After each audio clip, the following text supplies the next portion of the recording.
नमस्कार दोस्तों, स्वागत है आपका बुक रीडर्स हब पर। आज मैं आपसे एक सीधा सवाल पूछना चाहती हूँ। क्या आपकी जिंदगी में कोई ऐसा बोझ है जिसे आप चाहकर भी छोड़ नहीं पा रहे? शायद कोई पुराना रिश्ता, शायद कोई गलती, या फिर कोई दर्दनाक याद जो बार बार दिल को चुभती है। हम सब कहते तो हैं, अब बस इसे भूल जाना चाहिए, लेकिन सच मानिए, दिल मानता ही नहीं। हम उसी बात को पकड़कर बैठ जाते हैं और हर दिन उस घाव को और गहरा करते रहते हैं। माइल्स निस्का की किताब दी आर्ट ऑफ लेटिंग गो इसी सवाल का जवाब देती है। यह हमें सिखाती है कि छोड़ना हारना नहीं है, बल्कि छोड़ना अपने आप को उस कैद से मुक्त करना है जिसमें हम खुद फंसे हुए हैं। आज हम इस किताब की यात्रा शुरू करेंगे, और शायद जब यह सफर पूरा होगा तो आप भी समझ पाएंगे कि छोड़ना ही जिंदगी की सबसे बड़ी ताकत है। दोस्तों, जरा सोचिए, आपने कभी कांच का गिलास कसकर पकड़ा है? जितना कसकर पकड़ेंगे उतना ही दर्द बढ़ेगा, और अगर बहुत देर तक पकड़े रहेंगे तो हाथ में चोट लग जाएगी। हमारी जिंदगी भी कुछ ऐसी ही है। हम गलतियों को, नाराजगियों को, टूटे रिश्तों को और अधूरे सपनों को वैसे ही पकड़ कर रखते हैं जैसे वो गिलास। और नतीजा? दर्द, बस दर्द। लेखक कहते हैं, holding on is like carrying a burning coal in your hand, hoping it will hurt someone else, but in the end it only burns you. यानी जब आप किसी के लिए गुस्सा या नफरत पकड़े रहते हैं तो नुकसान किसका होता है? सामने वाले का नहीं, नुकसान सिर्फ आपका होता है। कभी सोचा है, हम रात को सोते हैं तो हमारा शरीर आराम करता है, पर दिमाग क्यों नहीं रुकता? क्योंकि दिमाग उन चीजों को छोड़ता ही नहीं जिन्हें उसे छोड़ देना चाहिए। पिछली बातें, अधूरे सपने, दूसरों की बातें, यही सब हमारे आज को जकड़ लेते हैं। अब मैं आपसे पूछती हूं, क्या आपके जीवन में भी कुछ ऐसा है जिसे आप पकड़कर बैठे हैं? कुछ ऐसा जो आपके आज की खुशी छीन रहा है? अगर हाँ, तो यकीन मानिए, यह किताब आपके दिल को छू लेगी। दोस्तों, एक सवाल आपसे, क्या आपकी जिंदगी में कोई ऐसा इंसान, कोई चीज या कोई याद है जिसे आप छोड़ना चाहते तो हैं, लेकिन छोड़ नहीं पा रहे? अगर हाँ, तो आप अकेले नहीं हैं। हम सब ऐसा करते हैं। माइल्स निस्का कहते हैं कि इसका कारण है लगाव। हमारा मन बहुत जल्दी किसी से या किसी चीज से जुड़ जाता है, और यही जुड़ाव हमें कैद कर लेता है। इंसानों से लगाव। सोचिए, आप किसी इंसान को अपनी पूरी दुनिया बना लेते हैं। आप उसके साथ सपने देखते हैं, उम्मीदें जोड़ते हैं, लेकिन अचानक वो इंसान बदल जाता है या आपकी जिंदगी से चला जाता है। अब दिल मान ही नहीं पाता कि सब खत्म हो गया। आप बार बार उसी इंसान को याद करते हैं, उसके साथ बिताए पलों को दोहराते हैं। आप सोचते हैं, काश वो दिन वापस आ जाते, लेकिन सच ये है कि वो दिन लौट कर नहीं आते। फिर भी दिल छोड़ने को तैयार नहीं होता। यही लगाव है। सवाल आपसे, क्या आपके साथ कभी ऐसा हुआ है कि कोई रिश्ता टूट गया पर आप आज भी उसके साए में जी रहे हैं? चीजों से लगाव। अब बात करते हैं चीजों की। कभी आपके पास कोई पुरानी किताब रही हो, कोई गिफ्ट, कोई फोटो, जिसे आप बार बार देखते हो। शायद वो अब आपके काम की नहीं, पर आप उसे फेंक नहीं पाते, क्योंकि वो चीज आपको आपकी यादों से जोड़ती है। लेखक कहते हैं, वो चीज महत्वपूर्ण नहीं, पर उसके साथ जुड़ी भावनाएं महत्वपूर्ण हैं, इसलिए हम उसे छोड़ नहीं पाते। सोचिए, आपके घर में भी शायद कोई ऐसी पुरानी चीज होगी जिसे आप छोड़ना चाहते हैं, पर छोड़ नहीं पा रहे। हालात से लगाव। कभी कभी हम परिस्थितियों से भी चिपक जाते हैं। मान लीजिए आपकी जिंदगी का कोई फेज बहुत अच्छा रहा, एक जॉब, एक शहर या कोई ग्रुप ऑफ फ्रेंड्स। आपको लगता है काश जिंदगी हमेशा ऐसी ही रहती। लेकिन वक्त बदलता है, दोस्त अलग हो जाते हैं, जॉब बदल जाती है, हालात बदल जाते हैं, पर हमारा दिल उन्हीं दिनों को पकड़कर बैठा रहता है और यही हमें आगे बढ़ने से रोक देता है। क्यों होता है ऐसा? लेखक कहते हैं हम छोड़ नहीं पाते क्योंकि हमें लगता है अगर मैंने इसे छोड़ दिया तो मैं अकेला रह जाऊंगा। लेकिन सच्चाई यह है कि जब हम किसी चीज या इंसान को छोड़ते हैं तो हम अकेले नहीं होते, बल्कि हमारे पास नए अनुभवों के लिए जगह बन जाती है। यानी छोड़ना खालीपन नहीं लाता, बल्कि नई शुरुआत की जगह देता है। किताब का संदेश।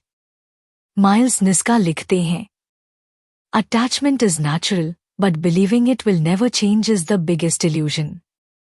लगाव होना स्वाभाविक है, पर यह मान लेना कि यह हमेशा रहेगा, यही सबसे बड़ा भ्रम है। अब मैं आपसे एक और सवाल पूछती हूँ, क्या आपकी जिंदगी में भी कोई ऐसा इंसान, कोई चीज या कोई याद है जिसे आप कसकर पकड़े हुए हैं? क्या आपको लगता है कि अगर आपने उसे छोड़ दिया तो आप अधूरे हो जाएंगे? अगर हाँ, तो याद रखिए यही वो लगाव है जो आपको रोक रहा है। और जब तक आप इसे पहचानेंगे नहीं, तब तक आप इसे छोड़ भी नहीं पाएंगे। दोस्तों, छोड़ना मुश्किल है, लेकिन असंभव नहीं। और यही इस किताब की अगली सीख है, स्वीकार करना और जागरूक होना। दोस्तों, अब तक हमने जाना कि छोड़ने की शुरुआत स्वीकार करने और जागरूक होने से होती है। लेकिन एक और चीज है जो हमें भीतर से आजाद करती है, और वो है क्षमा। माइल्स निस्का कहते हैं, Forgiveness is not about the other person. It is about freeing yourself. क्षमा दूसरों के लिए नहीं, बल्कि खुद को आजाद करने के लिए होती है। क्यों हम माफ नहीं कर पाते? अक्सर हम कहते हैं, मैं उसे कभी माफ नहीं करूंगा, उसने मेरे साथ गलत किया। हम सोचते हैं कि गुस्सा और नफरत पकड़कर रखने से हम मजबूत बनेंगे, लेकिन सच यह है कि यह गुस्सा हमें अंदर से तोड़ता है। सोचिए, जब आप किसी को माफ नहीं करते तो क्या होता है? आप हर बार उसी घटना को याद करते हैं, उसी दर्द को जीते हैं। वो इंसान शायद अपनी जिंदगी में आगे बढ़ चुका है, लेकिन आप अतीत में फंसे रहते हैं। सवाल आपसे, क्या आपकी जिंदगी में कोई ऐसा इंसान है जिसे आपने अब तक माफ नहीं किया? और क्या उसकी वजह से आप आज भी अंदर से भारी महसूस करते हैं?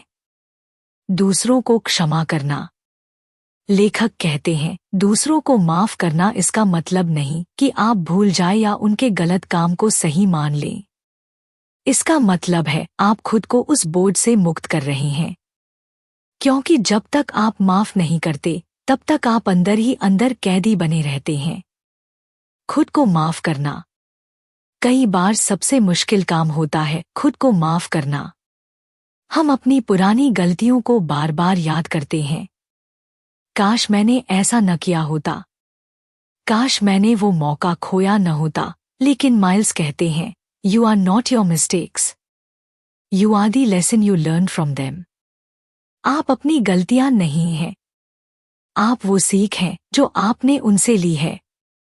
सोचिए, अगर आप अपनी ही गलतियों को माफ कर देंगे तो आपके दिल से कितना बोझ उतर जाएगा।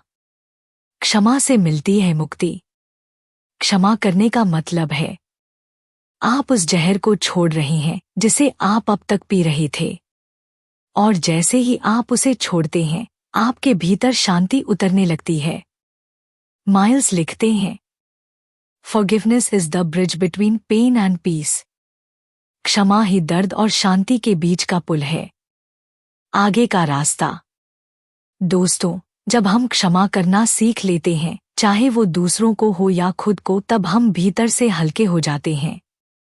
और यही हल्कापन हमें अगले कदम तक ले जाता है, वर्तमान में जीना। क्योंकि छोड़ने की असली ताकत तभी आती है जब हम अतीत को पीछे छोड़कर आज को अपनाते हैं। दोस्तों, आपने गौर किया होगा कि हम ज्यादातर वक्त कहाँ बिताते हैं? या तो अतीत में, जहां हम सोचते रहते हैं काश मैंने ऐसा किया होता, या फिर भविष्य में, जहां हम डरते रहते हैं अगर ऐसा हो गया तो। लेकिन सच ये है कि हमारी जिंदगी सिर्फ एक जगह है और वो है आज का यह पल। माइल्स निस्का कहते हैं, the present is the only place where healing happens. ठीक होना सिर्फ वर्तमान में ही संभव है। अतीत का बोझ, जब हम अतीत को पकड़ कर रखते हैं तो हम हर दिन उसी दर्द को जीते हैं। जैसे टूटा हुआ रिश्ता, कोई असफलता, कोई पछतावा। अतीत की ये बातें हमें आगे बढ़ने से रोक देती हैं। सोचिए, क्या कभी आपने महसूस किया है कि आप बार बार किसी पुराने सीन को रीप्ले करते हैं, जैसे दिमाग में कोई फिल्म चल रही हो, और हर बार वो फिल्म आपको दुख ही देती है। भविष्य की चिंता। दूसरी ओर, हम भविष्य की चिंता में भी जीते हैं। क्या मैं सफल हो पाऊंगा? क्या लोग मुझे स्वीकार करेंगे? क्या मेरी जिंदगी सुरक्षित रहेगी? लेकिन सच ये है कि भविष्य पर हमारा कोई नियंत्रण नहीं। हम जितना ज्यादा सोचते हैं उतना ही डरते हैं। वर्तमान की ताकत। तो फिर हमें क्या करना चाहिए? लेखक कहते हैं, वर्तमान को जीना सीखो। मतलब, जब आप किसी से बात कर रहे हों तो पूरी तरह से वहां मौजूद रहिए। जब आप खाना खा रहे हों तो सिर्फ खाने का स्वाद महसूस कीजिए। जब आप टहल रहे हों तो हवा और धूप को महसूस कीजिए। ये छोटे छोटे पल ही असली जीवन हैं। माइंडफुलनेस, सजगता। माइल्स निस्का माइंडफुलनेस यानी सजगता की बात करते हैं। सजगता का मतलब है इस पल में जीना। एक छोटा अभ्यास कीजिए। अपनी आंखें बंद कीजिए और गहरी सांस लीजिए। सिर्फ सांस को महसूस कीजिए। बस यही है वर्तमान। ना अतीत, ना भविष्य, सिर्फ यह क्षण। क्यों जरूरी है वर्तमान? क्योंकि जब हम वर्तमान में जीते हैं तो अतीत के घाव धीरे धीरे भरने लगते हैं और भविष्य की चिंता भी कम हो जाती है। यानी हम हल्के और शांत महसूस करने लगते हैं। माइल्स लिखते हैं, the present is not just moment, it is your life unfolding. वर्तमान सिर्फ एक पल नहीं है, यह आपकी जिंदगी है जो आपके सामने खुल रही है। सवाल आपसे, क्या आप अभी इस वक्त पूरे दिल से मेरे शब्द सुन रहे हैं? अगर हाँ, तो यही है वर्तमान में जीना। अगला कदम। दोस्तों, जब हम वर्तमान में जीना सीख जाते हैं तो छोड़ना और आसान हो जाता है। लेकिन सिर्फ मानसिक बदलाव काफी नहीं है। हमें कुछ व्यावहारिक कदम भी उठाने पड़ते हैं, ऐसे छोटे छोटे एक्शंस जो हमें रोज थोड़ा थोड़ा हल्का करते जाते हैं। और यही इस किताब का अगला हिस्सा है, छोड़ने के व्यावहारिक उपाय। दोस्तों, अब तक हमने समझा कि छोड़ने के लिए हमें क्या करना होता है। स्वीकार करना, जागरूक होना, क्षमा करना और वर्तमान में जीना। लेकिन सिर्फ सोचने से बदलाव नहीं आता। हमें अपने रोज के जीवन में छोटे छोटे कदम उठाने होते हैं। माइल्स निस्का इस किताब में कई ऐसे प्रैक्टिकल उपाय बताते हैं जो किसी भी इंसान की मदद कर सकते हैं। एक, जर्नलिंग लिखकर मन हल्का करना। कभी आपने महसूस किया है कि जब आप किसी से अपना दर्द बांटते हैं तो दिल हल्का हो जाता है? लेकिन हर बार सुनने वाला कोई हो, ये जरूरी नहीं। इसलिए लेखक कहते हैं, लिखो। एक डायरी रखिए। अपने गुस्से, अपने डर, अपनी उदासी सब उसमें लिख डालिए। शब्दों के जरिए आपका मन बाहर निकलेगा और धीरे धीरे बोझ कम होगा। सोचिए, जब आपके अंदर का तूफान कागज पर उतर जाएगा तो आपके दिल में कितनी शांति होगी। 2, ध्यान और सांसों पर ध्यान। लेखक माइंडफुलनेस मेडिटेशन की सलाह देते हैं। मतलब, दिन में कुछ मिनट बस अपनी सांसों पर ध्यान दीजिए। सांस को आते जाते देखिए। मन भटकेगा, पर हर बार उसे वापस सांस पर ले आइए। ये छोटा अभ्यास आपके मन को वर्तमान में लाता है और अतीत भविष्य की चिंता कम करता है। 3. पुरानी चीजें छोड़ना। कई बार छोड़ने की शुरुआत छोटी छोटी चीजों से होती है, जैसे पुरानी बेकार चीजें, पुराने कपड़े, पुराने गिफ्ट्स जिन्हें देखकर आप अतीत में चले जाते हैं।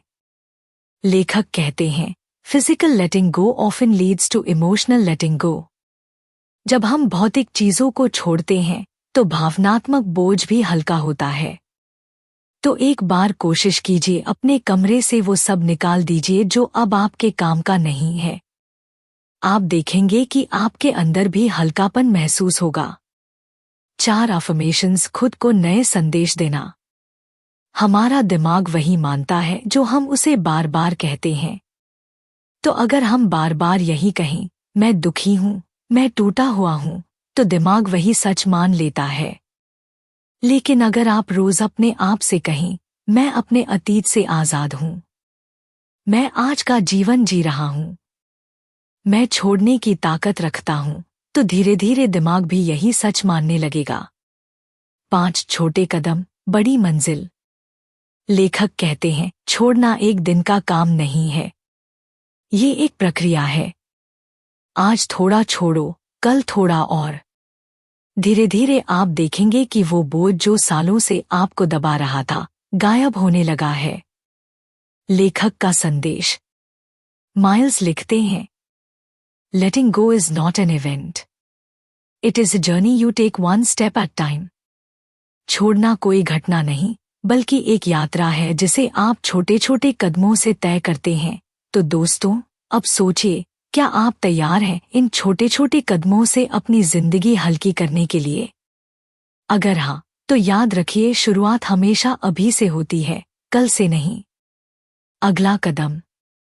और जब आप ये कदम उठाना शुरू करते हैं तो एक नई भावना जन्म लेती है, आत्मप्रेम। क्योंकि छोड़ना सिर्फ चीजों को छोड़ना नहीं है, बल्कि खुद को अपनाना भी है। और यही है इस किताब का अगला हिस्सा, खुद से प्यार करना और नए जीवन की शुरुआत। दोस्तों, अब जरा सोचिए, जब आप अतीत का बोझ छोड़ देते हैं, जब आप दूसरों को और खुद को माफ कर देते हैं, जब आप वर्तमान में जीना शुरू करते हैं, तो उस खाली जगह को किससे भरना चाहिए? माइल्स निस्का कहते हैं, उस जगह को भरना चाहिए आत्मप्रेम से। यानी खुद से प्यार करना सीखिए, खुद को अपनाना।